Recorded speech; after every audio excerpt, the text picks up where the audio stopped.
To the eternally curious, unapologetically superstitious Midnight Society rejects, Stormy Willow welcomes you. We are the eccentric coots, storytellers, explorers, dabblers, practitioners, and paranormal pupils who examine the what's-ifs, the what's-that's, and WTFs of this dimension and beyond.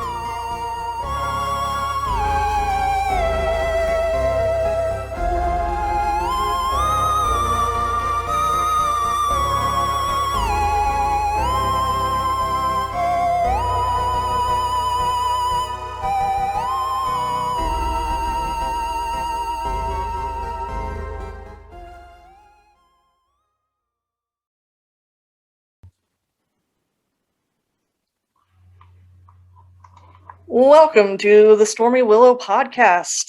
I'm your host, Adell, along with my talented, lovely sister, Sarah. Me? What? Oh my goodness. Hello, Adele and Stormy Willow listeners. Hi. Guess what? It's Friday. It's still January. Yeah, it's like Groundhog's Day, but a whole lot. It is like Groundhog's Day.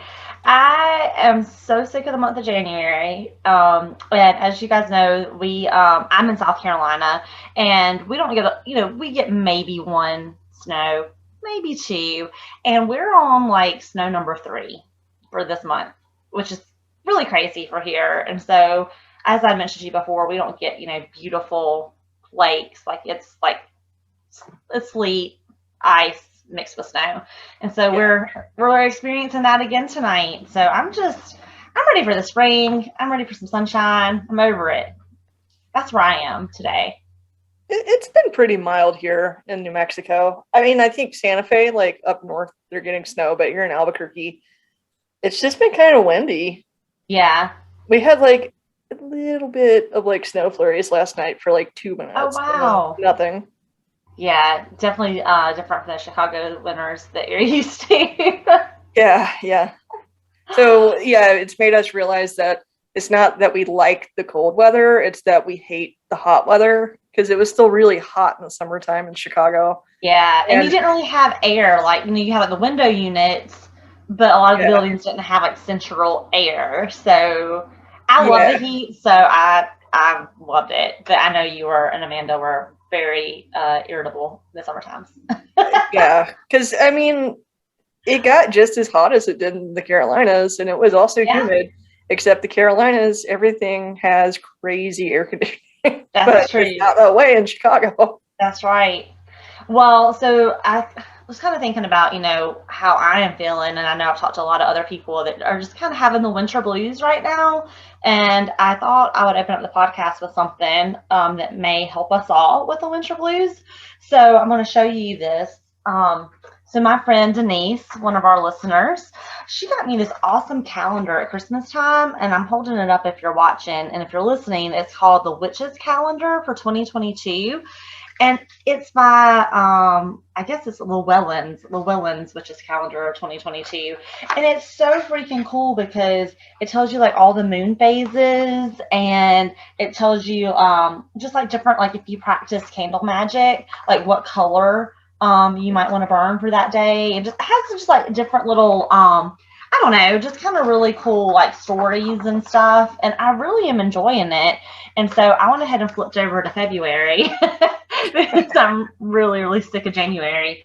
But I thought it was really cool because the little story that it has is that, by the time we enter February, the return of the light is beginning to become more noticeable. I don't know if like you noticed that, where we are, we're starting to see that it's, the sun's starting to hang out a little longer. It's not setting to almost 6 now, which is awesome.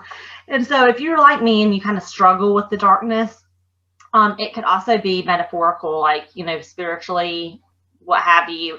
It suggests that you really come out into the light. So like, go outside, get some fresh air, get some sunlight. But there's also a candle healing ritual, which I have only done some candle magic, but not a lot. I know actually, and I'm sorry, I call Adele Ash because her name is Ashlyn Adele. So I refer to Adele as Ashlyn Wheatley, Adell. That's all the same person here. So I just wanted to throw in that note in case you think I'm talking to like a spirit here with me, named Ash. You know what's going on. But it talks about, I think her name is Brigid, Brigid, who was an Irish goddess, which I thought was pretty cool. And basically, it's just what you can do is just like right before you go to dinner or like before you go to bed, you can, if you're really struggling, you can do this every day, and you can place a candle. It can be a white candle, or if you want some increased energy, it suggests maybe red for increased energy, or if you're feeling like you need some healing energy, it suggests a blue candle. And it says if you just you can put that on like your cauldron or your bowl or on your altar that you may have. And then what you want to do is it's like you might want to put pictures of the sun or pictures of Brigitte, sorry, there it is, Brigid, there on your altar, or some flowers, just something that makes you feel light and like the spring. And it says that whenever you light the candle, you really want to focus on the glow of the flame and just kind of feel that warmth kind of flow into your heart, into your mind, into your body. And it has a little saying that says, "Great Brigid, lend me your bright power. Help me walk out of the dark and embrace the light. Let my spirit glow with your positive healing energy. I am the light. I am the flame. I am at peace. So mote it be." So if you're kind of struggling, you know, I struggle with seasonal affect disorder. And I know I've talked to a lot of people that really, you know, miss that sun. So you know, imagine something you do, like maybe you try that. But, you know, also maybe just get outside some too. And, you know, that sun is coming back to us. We just have to get through a short month of February, and then we're right there, the return of the light. So hang in there, friends, if you're struggling. So I have a blue candle burning already, because it does signify health, especially since like everybody in the world's catching COVID, and also our cat, her hair's like falling out. So, yeah, so I started burning that one for everybody's well-being. Yes. But I think I have the opposite seasonal affect disorder. I don't like the summertime. You do. You totally do. Like, I am in heaven in the summer, and Adele is miserable. And then we're like, after Halloween, like, I'm ready for spring again. Like, it is so funny because I love all the Halloween and the spooky, and I mean, that's my jam, but I freaking hate the winter. Like, I don't like the cold, don't like the dark. I love the sun and I love the heat, and I miss it greatly, and I'm just so ready for the sun to return to me. Yeah, I'm not a big fan of the heat. I don't like water activities either, so I don't like You do not like water activities. So I really don't like the summer. Adele is not somebody you would want to call and ask if she, you know, would like to go to the beach. Like, hey, Adele, you want to go to the beach with me? No. I mean, you can hang out at the pool, but you don't love it. So we went to visit Dad in Florida this past June, and we got a beachfront like hotel room for just like a night or two. And I stayed in the hotel and worked the whole time while Amanda and Dad and Nancy went out and enjoyed the beach. You do and that I was every like, summer. I'll see you guys for dinner. Every summer. Yeah, but you do love to play some bingo though when we go visit. So yeah, I'm cool with indoor activities in the summer. I freaking hate the summer. That's me in the winter. Like I will cry. Like I don't like wearing socks. I don't like feeling restricted. I want my flip flops and my sandals. Once I get like that first nice crisp evening air, I'm like, fall's coming. And that is, I do love the fall. Like I really do enjoy the fall, but then I know winter is coming upon me, and that I just get real like. Oh, I guess you guys should just move out here, because I swear it's like extended fall. It feels like I can deal with that winter time here for sure. And it's like typically here in South Carolina, we really don't have bad winters, but we do get cold. And like, you know, when we're having sleet and this kind of weather, it is really gross. It is crappy because you can't get out and do stuff because the road conditions are just so it's like slippery. Yeah, it's like you're driving on an ice skating rink, and I mean it's that's like not fun. Slush, not snow. It's gross. Yeah, and exactly. dirty. It's just not pretty. It's just very depressing. It's gross. Very gross. Well, speaking of somebody who is not gross, I am so That was a freaking really clever excited. segue into your topic. I am so excited about today's Zach topic. Bagans. Just kidding, just kidding. We'll save him. We'll try to get him as a guest. Oh my gosh, that would be awesome. Or maybe we could do a story about Zach. Maybe.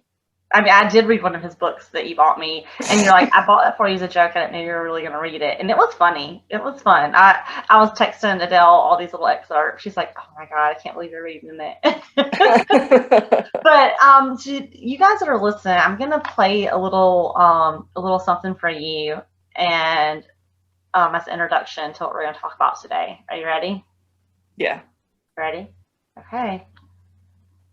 Here we go.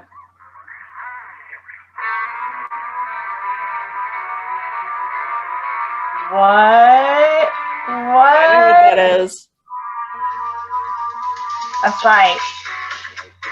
Today, guys, we're talking about the one and only Dan Aykroyd. Woo! You just want to listen to that song. I do love this song. It's on my playlist. Remember when we did an answering machine thing? Yes, we did. Who you gonna call? The Collins family. But today's Stormy Willow podcast, we're calling Dan Aykroyd. I wish we really were. So what do you know about Dan? What do you know about Dan Aykroyd, Adele? Like when I say Dan Aykroyd, like obviously Ghostbusters. Yeah, sure. He's also on the spectrum, isn't he? Yes, and that was a fun fact that I'm. Oh, sorry, I spoiled it. And you probably know that too because of Amanda being a special needs teacher, working with children that are on the spectrum and whatnot. It's pretty crazy. Like, so he has Tourette's and Asperger's. Oh, I didn't know he had Tourette's. Yeah, and he's crazy. It's just amazing. This guy he's just something else. So what else do you know about? Like, I didn't think you would guess that one, but you sure did. I think he's like his family history. I think is in the paranormal, but I don't know. That's about all I know, though. You're catching all the stuff that you're supposed to be like, what? Oh, sorry. Supernatural? What? Okay, that's as deep as my level of knowledge goes. The thing I thought you were gonna say, and you didn't, is that he's an actor. Ghostbusters. Okay, first of all, I feel like that movie Orange County, whenever the teacher's like, what comes to mind when I say Shakespeare? And it's like Leonardo DiCaprio, Claire Danes. That's what I feel like is happening here.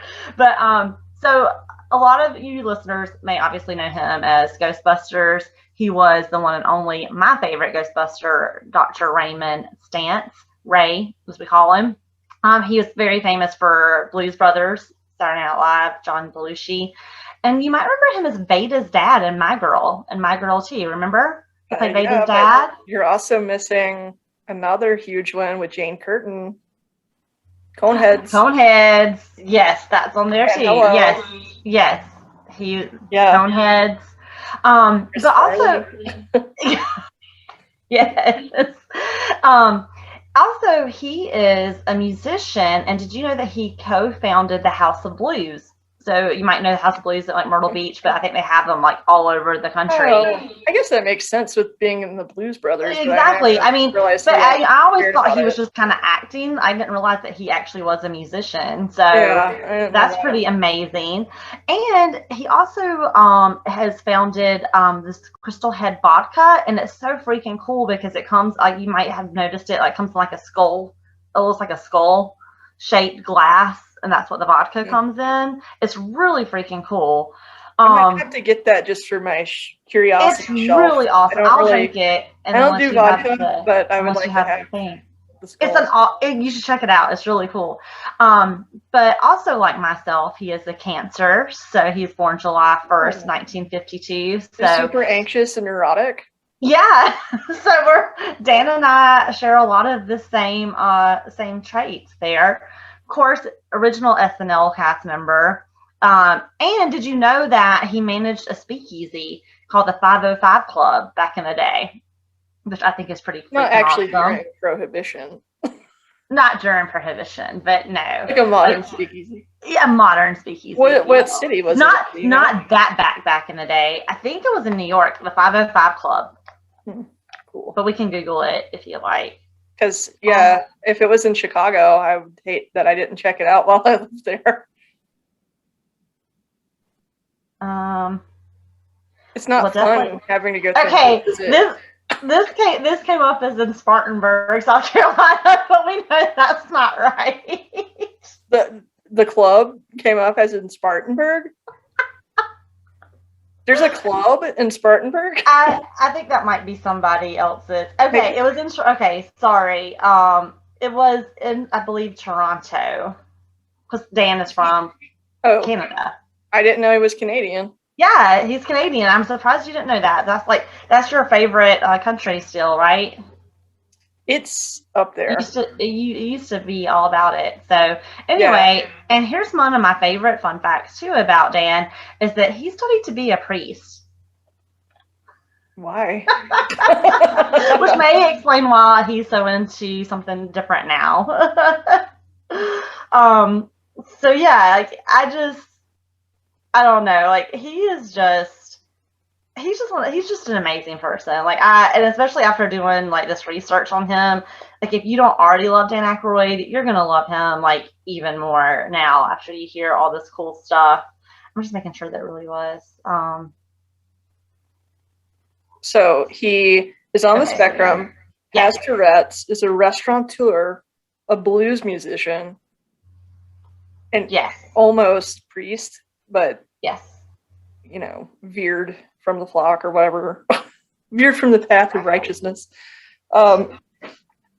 Wow, that's already we're not even into like all this other stuff. So yeah, the club is in Toronto. I just looked at a picture and it says like the Second City cast. So like Catherine O'Hara, Eugene Levy, all of these amazing people, John Candy, like they were all part of that troupe. So imagine like going to a speakeasy with all these people, like how freaking fun that would be. That'd be pretty fun. But anyway, so if all of this was not enough, then did you know he is a 4th generation spiritualist?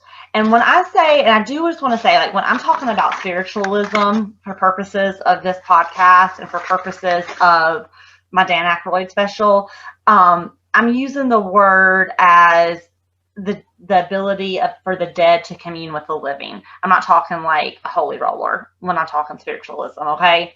Whoa. So, I'm not kidding. I just saw an orb behind you. Are you serious? I'm in the haunted dream. I'm serious. Yeah. You have. That's crazy, and we are recording right now. That is so cool. I can't wait to see that. I will catch that on playback and try to take a screenshot. Yes. Like that was not a bug. That was not a bug. And it went straight back behind your head. Really? Yes. Oh, that's so cool. That's so cool. I cannot wait. All right, we're putting a pin in that. Yeah. So, but I'm talking about spiritualism here. I'm talking how Wikipedia describes it as a religious movement, and it's based on the belief that spirits of the dead can have the ability, but also the inclination to communicate with the living. So that's when I'm saying spiritualism, that's what I'm talking about, okay?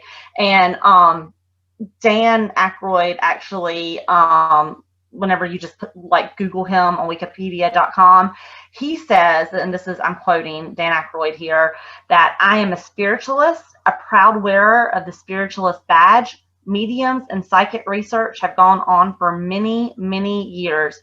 Loads of people have seen spirits, heard voices, or felt the cold temperature.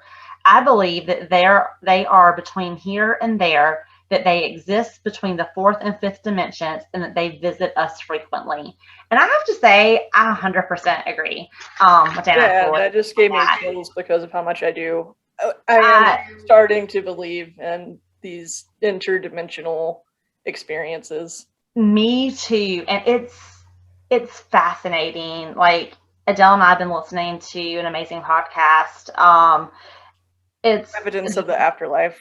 Yes, Evidence of the Afterlife. So Adele started listening to it, and was telling me about it, and I started listening to it, and we've listened to different podcasts. It's so funny because before we start recording, we'll have a little chat.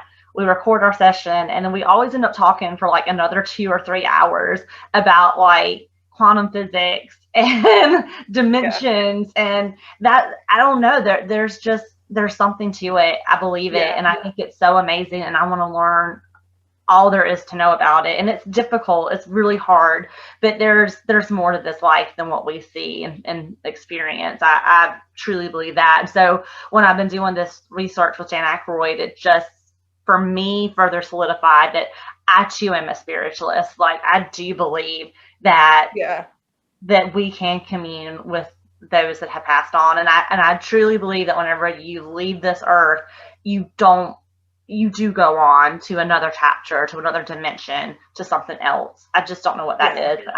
That's why we kind of have this podcast, is we want to talk about these things. Exactly. Not to get on a soapbox, but like, you know, I'm very avidly anti-religion, but having people talk about their experiences through a whole different lens, I don't know, it's just made me look at spiritualism in a whole different way. Right. And that it isn't religion, and it isn't dogma. It's what I kind of always thought as an atheist. It's just like the complexity of the universe. But now I'm not dismissing the spiritual aspect of it as much, because I'm not looking at it through that lens of religion, which ruined it for me. Absolutely. You know? And I think, sadly enough, it ruins it for a lot of people, most people really, because I just don't think that our human minds can truly encompass what creator and universe really is and consists of. You can't put that in a box, and you can't manage it, and you can't limit it. And I think a lot of religions do that, you know, and it's just this amazing science, and it's phenomenal. Like, I am falling in love with this research, and there are so many things I listen to that I fully do not comprehend, but I just keep chucking away at it and wanting to know more, and like listening to people's stories, and it's phenomenal. And I mean, when I tell you about Dan Aykroyd and his family, it's just going to further solidify, I think, for you that there is something out there for sure. And I'm going to start like with his family tree. So like how this starts with the Aykroyd family is it's going to start with Dan's great grandfather, and his name was Samuel, and he was a dentist, but he always kind of was like us. Like, he always just thought there was something out there, couldn't really figure it out, but always loved to read about it. And fun fact, he actually became and worked with Sir Arthur Conan Doyle. Do you know who that is? I do know that name, but he's the author of Sherlock Holmes. Okay. But he's also was a huge mystic enthusiast, and he was the founder of the Hampshire Society of Psychical Research. So pretty well-educated, well-establised. Not a kook. This is the person that, like, you know, Dan's great grandfather was buds with, you know. So the thing that's so cool with Sam, again, that's Dan Aykroyd's great grandfather. He was the first generation here, and like I said, he was a dentist, and he kind of wondered if he put someone in a hypnotic state. So wait, when you say first generation here, do you mean like moved to Canada? Well, as far as becoming an Aykroyd spiritualist, he's the first generation. This is where this family. I don't want to say obsession, gets into spiritualism. Okay, I'm used to hearing that in the context of when people move to America. Yeah, you know what I mean. I mean it as a first generation of the founder that got the family into it. Yeah, exactly. Okay. This is where this all sparked, where it came from. So Sam was a dentist, and he wondered if, like, by putting someone in like some kind of hypnotic state, would that allow a person to become a conduit for the dead to communicate. So this information that I'm about to read to you guys, I actually got from huntakiller.com. And I'm just going to put a plug here. If you haven't played Hunt a Killer, do it. Hunt a Killer, if you're looking for a sponsor, here are your friends at Stormy Willow. We're looking for a sponsor. We're looking for a sponsor. We don't want to sponsor you, just kidding. I said that completely. Okay, scratch. So I That's blew that, fine. Hunter Killer. I blew that. I blew We'll it. endorse you. We'll endorse you. But I do sponsor Hunter Killer because I play. So Yeah, I you pay did. for Oh, Hunter there you Killer. go. You did So give them money. I do give you money. So there you go. So Full sponsorship. yeah, it's a sponsorship is what it is. But it's so fun, especially in these crazy quarantine times we're living in. It's a really neat thing to play. Like you get to use like different parts of your brain that you don't typically use on a normal day, and they're really hard and they're a lot of fun. So but also some of this research came from huntkiller.com. So just want to cite my sources there, which I think is pretty cool. But so anyway, Sam began to hold seances with his friend. So he's friends with this guy also named Walter Ashurst. And Walter believed that he's a clairvoyant, and he became friends with Sam. And he's like, I will basically serve as the medium, and let's do these seances and try to speak with spirits. And so what's so cool is Walter becomes their house medium. Lived with Sam for 12 years. For the resident medium. Like, how cool is that, right? That's pretty cool. Yeah. It's so what they would do is they would hold weekly seances for 12 years, and Samuel would keep journals about these seances and his personal little dealings that he had with the supernatural. And so he kept records from 1905 to 1933. And what I thought was so cool about these seances is that they recorded 80 of them. So they have 80 recorded seances.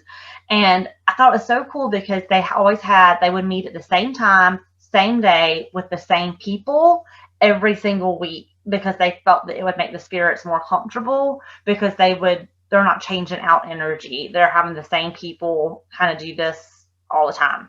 And so one time, this is like the most Dan Aykroyd's dad talks about this, but because his dad was very little. But one time at one of Sam's seances, there was a trumpet-like instrument that literally floated over the heads of the attendees of the seances.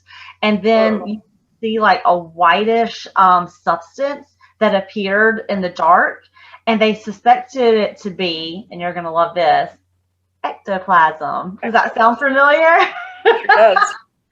So ectoplasm, if it doesn't sound familiar to you, if you watched any of the Ghostbusters movies, ectoplasm is like this slime residue that ghosts leave behind, and it's just like, oh, like they left their ectoplasm all over us. Like snails. Yeah, exactly. But like this ectoplasm is when it was kind of discovered for them, and you would think that they coined the term. I think they coined the term ectoplasm. I wonder how they chose to call it that. I don't know. Probably because they're awesome. I wonder what like the Latin roots are or something. Exactly. But it said that ectoplasm is produced by a medium's body at the will of a spirit. It can be used as another means of communication. So Samuel, I think that's pretty awesome to experience something like that. But Samuel was really disappointed. He really, really wanted something tangible. And he thought that because ectoplasm could barely be seen in the dark and it had no physical properties, it wasn't sufficient scientific evidence that he wanted. See, gang, that's why you should also listen to Evidence of the Afterlife, because and just like, in our previous episodes with Skinwalker Ranch, it's always like this cat and mouse thing. You can never actually just catch the evidence. It's always experiences, which drives people who are really scientific crazy, like myself. And I was thinking about that when we were recording and talking about Skinwalker Ranch, and how there was so much evidence but nothing could be captured that was tangible, and just the frustration. Well, the same thing with Sam. He's like, even though this is awesome, it's still not enough. You can't take it to you can't convince people of it if they're skeptic. Because there's a million things you could say that this white stuff could be like in the dark. It's like, it could be like dirt, or it could be, just even exactly. Right? So it wasn't tangible enough for him, and he was just like, this is not okay. And so he really desired his goal was to really provoke the materialization of a spirit in its physical embodiment. And so since seance were, so he just unfortunately never had that happen in his life. And so they did the seances, they kept doing it. They never got any tangible evidence that he was looking for. And so then when Sam passed away, the group did continue to meet, still not getting any tangible evidence of what they wanted. But Samuel's family carried on the work and the legacy. So then we move on to Dan's grandpa, Maurice. So, which I love that name. Maurice is Sam's son and Dan's grandfather. Okay, Grandpa Maurice. Grandpa Maurice. And so he thought, okay, what if I build a device that could capture spirits' voices? And so Peter, who was Dan's dad, Maurice's son, Do you know what year this is? So we're probably looking at probably the 30s and 40s, because Sam died in 1933.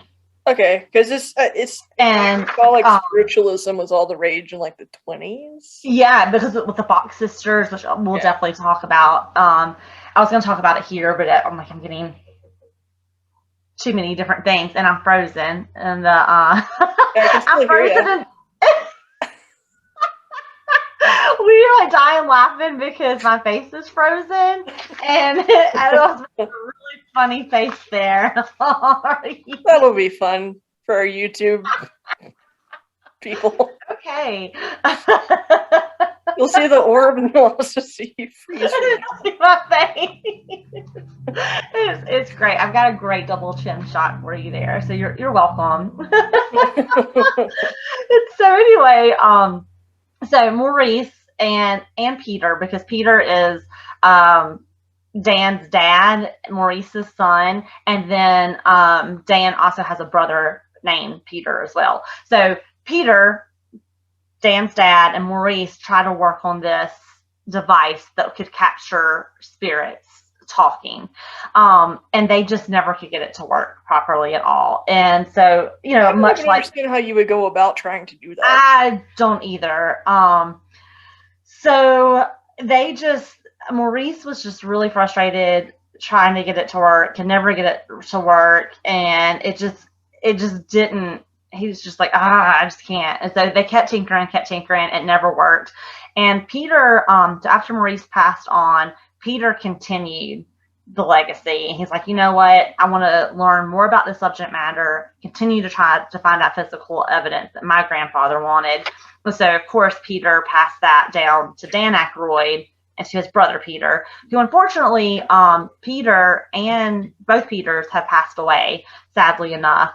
Dan's brother passed away just this fall, and then his dad passed away, I think, in 2020. So they both have passed. But there's an interview with Dan and his dad, and it's so cool. Like, his dad he was just so lovely. Like, I loved the interview. It was really great.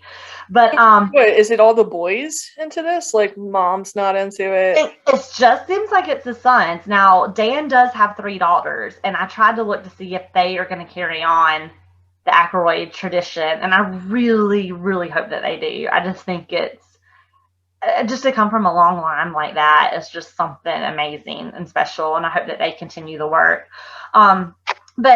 So Dan is quoted on several sites. This was one of my favorite Dan Aykroyd quotes about growing up in Aykroyd. He says, "Some people had National Geographic magazines lying around the house, but I was used to the American Society of Psychical Research journals lying around our house." That's pretty fun. So to him, like, this was not anything weird or unusual, like, he grew up with it, And so another fun fact is that he actually still lives in the farmhouse that Sam owns, his great-grandfather. And he said that they had talked about rebuilding, like tearing it down and rebuilding it. But when they did, he said that he was struck by like a lightning type force that he just knew was indication of something supernatural. And he's like, we're not going to renovate it. We'll renovate it, but we're not going to tear it down and rebuild it. Cool. Yeah. So another cool thing is Dan and his brother and his dad, they they wrote a book together that I really want to get. And it just came out in September 2009, so it's not terribly old. And it's called A History of Ghosts. And it really is like, it's almost like a textbook. Like, it talks in depth about the family's involvement with the spiritualist movement, but it also has like pictures of like some of those seances and things that we talked about, like from Sam's journals and different things. And so I think it would just be a really, really cool, a cool book to have. Like, I just think it would be really neat. And one thing I wanted to kind of go back and talk about, when we were talking about the magazines around Dan's family house, the American Society of Psychical Research.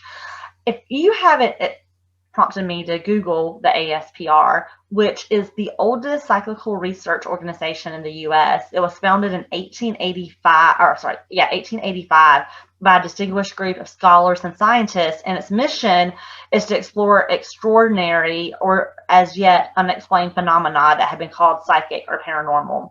And you can go on their website and you can like look some stuff up on there. Their library is in New York and it looks so freaking awesome. You can become a member of the ASPR, which I would kind of like to do, birthday hint. Like, it's really freaking cool. And they have like different seminars and just, I don't know, it's something to definitely check out. If we're tagging birthday hints, I want a past life regression. Oh my gosh, shut up. I do too. I have been, yes, me too. It must be the same. We must have been listening to the same episode of Evidence of the Afterlife. Yeah, probably. Because I literally was thinking about that this week as well. That would be so cool. But I kind of had one and you laughed. When did you have one? Where we did Dad's Psychic Circle and they said that I was an orphan. Oh, yeah. And it was just so funny. It was funny. Also, somebody said that I was like a warrior, but I think it's just because I was saying all the 4 Indian stuff. I don't know. Like, I feel no connection with being like a warrior. Oh my gosh. Well, so Dan Aykroyd now can be found hosting Hotel Paranormal. Have you seen it? I haven't seen it. Yeah, well, I have watched some of it. It is freaking awesome. It's on the Travel Channel, which Travel Channel, can we just rename you like the Paranormal Channel? Or Spectre, or yes, because I think that name's already taken. But yeah, you're like the spooky channel. You're the spooky channel, and we dig it, but let's change that name. It's a little misleading. Like, just stop putting, like, carnival foods or... No, wait, that's the food now. Anyway, like, just stop, like, on the occasion whenever you don't, play anything paranormal. That's probably when you're not getting any viewers. That's very true, because you have the best paranormal stuff, for sure. But he is, Dan's the narrator and the co-writer. Of course he is. And so when asked by TV Insider why Dan believes so many hotels are host to spirits, this is what he says. Dan says, I think it's pure volume. If you have an old house and a farmer who lived there for 90 years dies, well, you might see one ghost.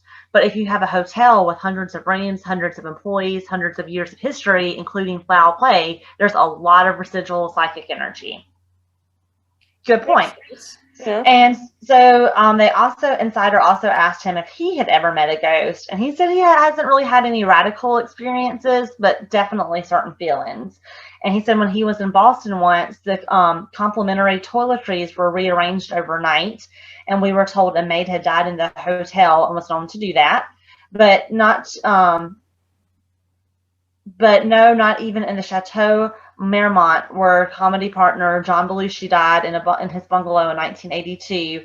A friend thought he saw John, but he said he took the bungalow next door for many years and never had an experience, which that was his best friend. And I'd often wondered if maybe he was able to communicate with him at all, Yeah. But so when asked what draws Dan to the paranormal, he told, I picked this one because you live in Chicago. He told an interview with 5 Chicago that he was just born into it. As a kid, it was always there. Fun fact, this is where Ghostbusters comes from, since his childhood, which you know now. And he's been married to Donna Dixon for many, many years. They have 3 daughters, as I mentioned earlier, that I really do hope I carry worked with on. a lady named Donna Dixon. That's You're funny. like, Donna, did you be an actress? Are you married to Dan Aykroyd? Not her husband. But I really hope that their kids carry on that legacy and they have like some 5th generation spiritualist there in that family, because I really feel like Sam started a legacy for sure, and it's phenomenal work, and it's work that I want to do, and it's kind of my hobby. It's become our hobby. Somehow this has become our hobby, and it's awesome. Yeah. It was like, we wanted to start a podcast, and we tried one way and it just didn't work, and it's just so funny how this fell into our laps, just because we just love this stuff. We're always talking about it. It's so we didn't even talk about it on the other podcast. Yeah, we talk about this stuff all the time, and it's really kind of become something that we're really, or I know I'm really digging into more than ever, like just really trying to find stories, and this has really inspired me. So Dan Aykroyd, if you're listening, I think you're amazing. I really do. Like, how many people can say they've done one of these things? I mean, yeah, for real. So I think that you're a hero, and I think this is probably going to air maybe almost on February 1st. So I love you, Dan. You're wonderful. You're definitely my mentor, one of my many mentors. And that's what I think. That's my conclusion of Dan Aykroyd and spiritualism. And I think it's just the work that his family has done. I really want to get that book. Yeah, it sounds like a really cool book. I like that it's more like a textbook. Yeah, it is, and I just love how they've just carried on Sam's tradition and how they've really put in so much work, you know. And Dan's also, of course, like, I don't know if you tend to notice this, but it's like, I feel like if you're kind of into like supernatural stuff, then of course you kind of get into UFOs as well, as we do. Oh yeah, it's all paranormal. He talks a lot about that as well. You can find talks with him about like UFOs and that sort of thing as well. I didn't get into it. I just kind of stuck with spiritualism, but definitely, like, if that is something that you really love, like us, you can just YouTube stuff and it'll just pull up a ton of stuff with him. I think I mentioned on the last episode, but there again, it's too much of a coincidence that people who tend to have paranormal experiences tend to also have UFO experiences. I agree. It's just too weird. I agree. There's a connection for sure. It really is. And, you know, I just feel like sometimes, you know, it can be hard, like when you're into this sort of stuff, to know like where to delve into, because it can take so many different directions, you know, because you're looking at paranormal, which that's my thing. I love paranormal, but then I kind of get into these dimensions, and then I get into quantum physics, and then I throw in like aliens with it, and it can be overwhelming. When you're talking about quantum physics and multiverses. It's all and connected. Then multiverses with multi-dimensions, and you know, it's all synonymous, it seems. It really is. And I'm really spending a lot of time like researching and listening, and definitely check out the ASPC. Did I say that right? ASPCA? Are you talking about the animal? ASPR. I said that was not right. ASPR. Oh, that's funny. What I kind of like about spiritualism, and you know, certain people like Dan and Maverick Vonniger. From the podcast we keep mentioning, Evidence of the Afterlife, is they don't really take this to like a spooky, dark place. It's more of just like the question of, what is this? Right. But I don't know, like it kind of is refreshing for it to not be like, you know, trying to scare yourself. It's more just a question of like, all right, what evidence can I gather to figure I out what's agree. going on. Like, I feel like it's more of like a research standpoint. Or, you know what I mean? It's not to like try to scare you or, you know what I mean, like freak you out. I think it's like, hey, like this experience happened to me or whatever. Why do I think that? Or, you know, like what leads me or somebody else to think that? Or could it be this? Or could it be that? It's just, I don't know. It's I think it's really fascinating. And it Yeah, can, you know, you could just spend your whole lifetime researching one little tiny part of it and still not understand. and then it all, everything to me in my life takes me back to the Matrix. But it's exactly like Morpheus says. There's a difference between knowing the path and walking the path. So So, it's like the Oracle really did tell Neo all he needed to hear, and that he wasn't the one to make him the one. that's true. And, you know, I think too, like I've always sort of thought that people that had special gifts were just born with it. Either you're born with it or you're not. But apparently, you know, listening to Maverick as well, and just listening to different people, I think we all have these gifts, but it's just, I think we get so brainwashed into what's real and what isn't real, and that we just lose that lens of really seeing something and really experiencing something. And so that's why, like, when you talked about wanting to do the past life regression for your birthday, I would really like to do that and some other things too. Like, I would love it. Like, whenever they were talking about Sam doing like the weekly seances, like, how freaking cool would that be? I'm like, our grandparents would go like play bingo every Friday night, but can you imagine me like, I'm going to my Friday night seance? This is what I do every Friday. It'd be Like, pretty fun. how cool. Like, I think it's really neat. Not that bingo isn't, I'm not putting down bingo, I'm just saying that, you know, like, I really think that's cool. Like, that those are people that are committed to the same, trying to figure it out, you know, and showing up and trying new things. And I love it. I dig it. I'm here for it. Yeah, obviously, since we have the show, I'm into it. Exactly. It's just, I mean, it's, you can, I know I keep going back about Dan Aykroyd, but I mean, when you just look at the stuff that, you know, the research and just the time, like, how, I just think it's so cool that, you know, he and his dad and brother have the same bond. Like, I feel like me, you, mom, and dad have, like, we are really all into like the afterlife and the supernatural and all different types of ways, but we all end up having these cool conversations about it. And I just think it's such a cool thing. Yeah, it all really seems singular. It's just different ways of talking about it. Right. I agree. But yeah, so there's the legendary Dan Aykroyd. So like next time you like see him as an actor or in a commercial, just think about all this other stuff like he has done, and he's not slowing down. I'm telling you, he is just something. Yeah, that's pretty cool. So hats off to you, sir. Yeah. Well, cool. Yeah, that was a good topic. Well, thanks. Yeah, I mean, I wanted to kind of lighten it up a little bit after Skinwalkers.